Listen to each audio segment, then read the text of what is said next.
পৃথিবীকে চিনতে চান? তাহলে খালি পকেটে একবার রাস্তায় বের হয়ে দেখুন, রাস্তার কুকুরটাও পিছু নেবে না। আর মানুষ তো দূরের কথা। টাকা থাকলে ভালোবাসা, বন্ধুত্ব, পরিবার, আপনজন, প্রিয়জন সবাই খোঁজ নেবে।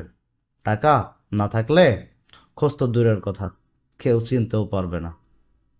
যারা তোমার ক্ষতি চায় তাদের আঘাত করবে না, তাদের সামনে একটু হাসি মুখে বাঁচবে।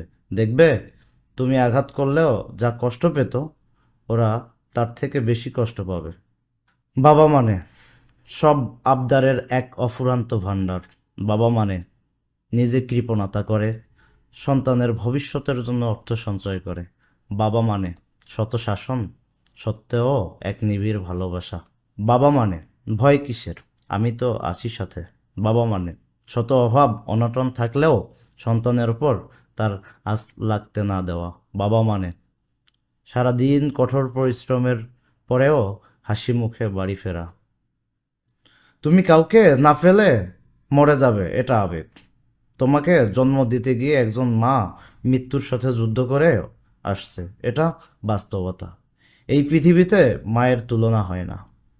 ভালো থাকুক পৃথিবীর সকল মা। পৃথিবীর সবচেয়ে বড় কর্মজীবী হচ্ছেন মা। মজুরি নেই, ওভারটাইম নেই, দাবি নেই, ছুটি নেই, স্বার্থ নেই, নিঃস্বার্থভাবে খেটে যাচ্ছে সারাটা জীবন। 5টি অভ্যাস নিজের থেকে একদম ঝেড়ে ফেলুন।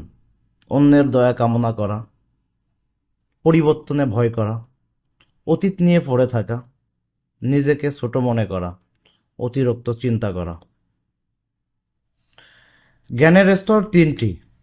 প্রথম স্তরে প্রবেশ করলে মানুষ অহংকারী হয়ে ওঠে। সে মনে করে সে সব কিছুই জেনে ফেলেছে। দ্বিতীয় স্তরে প্রবেশ করলে সে বিনয়ী হয়, জানার আগ্রহ তার বেড়ে যায়। তৃতীয় স্তরে প্রবেশ করলে সে নিজের ভুল উপলব্ধি করতে পারে।